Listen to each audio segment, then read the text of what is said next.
ilang mga basher na nagsasabi na hindi maganda ang movie ng Don Bell na tayo sa wakas. Sabi nga niya, it's not the best Don Bell movie, but this their best performance yet in a movie. Donnie Pangilinan and Bel Mariano proved here that apart from being a love team, can really function as an actor separately. Kitang-kita mo na yung growth and maturity kay Donnie Pangilinan dito. Trigger ako kay Cisco while Bel Mariano is so ready to elevate her status as a dramatic actress. She's not a child star for nothing.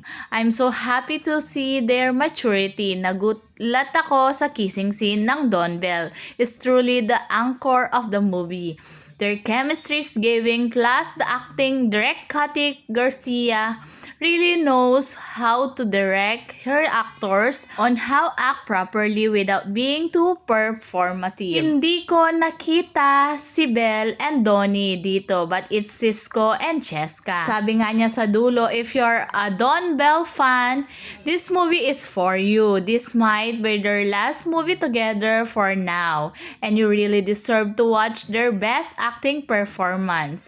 But for me, I will patiently wait for the day na magkaroon ulit Direct Cathy ng isang pelikula iba at sobrang tagos sa puso. Hindi talaga ako naiyak dito. Dahil iniyakan ko na dati lahat ng nakita ko dito. At agad naman sumagot ang mga Don Bell fans, talagang isa ka sa mga basher nila. Kaya ganyan ang comment mo sa Don Bell.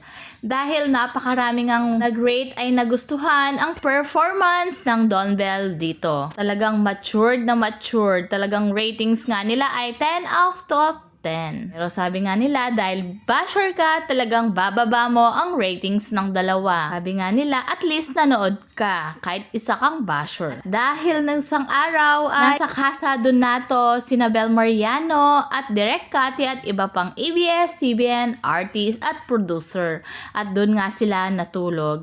Napansin ng mga netizen na feeling at home talaga si Bel Mariano sa bahay ni Donnie. Talagang sanay na. Yun daw ang napansin ng mga netizen, the way na umupo si Bel Mariano at nakataas pa ang kamay. At may nagtatanong nga sa live ni Direct Cathy ay kung taken na ba si Donnie, at sabi nga niya taken na siya sa akin.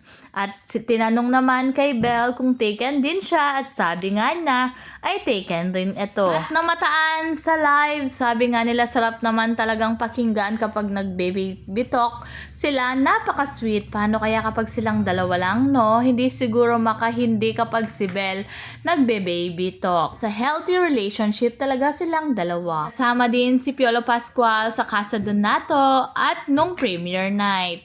At si Joshua Garcia naman ay napakarami niyang biniling ticket para suportahan ang Don Bell. At etong payate ni Donnie Pangilinan sa ABS-CBN, at pagkatapos nito ay dumiretso sila sa Casa Donato. Talaga si Direct Cathy ay napaka-genuine talaga ng dalawang to. Nagawa ng paraan para magka-banding sila.